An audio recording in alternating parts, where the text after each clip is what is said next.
Alright, ladies and gentlemen, welcome back to my channel. So we are back working on Feta. This is our shop truck. We are gonna be installing this AC Delco OEM like GM spark plugs. And if you guys can see, this is what we've got. Okay, so we've got our torque wrench. We're gonna be putting that at 160 foot-pounds. Just like this. This is how we're gonna install them. We've also got this guy. I don't know what it is. And we got these two guys.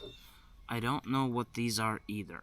So you guys will have to stay tuned and see what we're gonna be doing with this stuff. But I can tell you it will be fun. So let me see if I can screw that in. Yes.